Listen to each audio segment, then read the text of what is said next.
100 watts bulb எவ்வளவு sir? 18 ரூபா. 18. ஒரு 40 வாட்ஸ் பல்ப் ஒன்று கொடுங்க. 40. 15 வாட்ஸ் 2 கொடுங்க. 25 ஒன்று கொடுங்க. 25. டோட்டல் வாட்ஸையும் கூட்டுங்க. 95. 95. 100 வாட்ஸ் 18 ரூபான்னா இப்ப இருக்கிறது 95 தான் இருக்கு.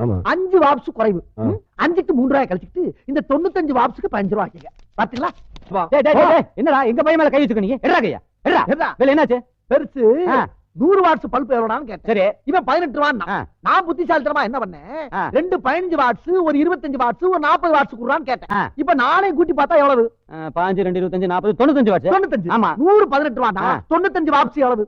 3 ரூபாய் கம்மியா தானே இருக்கு. இது குழப்பமாவும் இருக்குது, ஆனா புத்திசாலித்தனமா இருக்கு. இப்ப நீங்க ஒரு மளிகை கடைக்கு போறீங்கன்னு வச்சுக்கோங்க. ஒரு கிலோ சக்கரை எவ்வளவு? 16 ரூபா. அரை கிலோ எவ்வளவு? 8 ரூபா. 1/4 கிலோ எவ்வளவு? 4. அப்ப 2 1/4 கிலோ, ஒரு அரை கிலோ எவ்வளவு? 1 கிலோ. 1 கிலோ எவ்வளவு சொன்னீங்க? 16 ரூபா. அந்த மாதிரி தான் நான் பிரிச்சு கேட்டேன். என்னைய கேன பையன் நினைச்சுக்கிட்டு என்கிட்ட தானே இவன் கதை விடுறான்.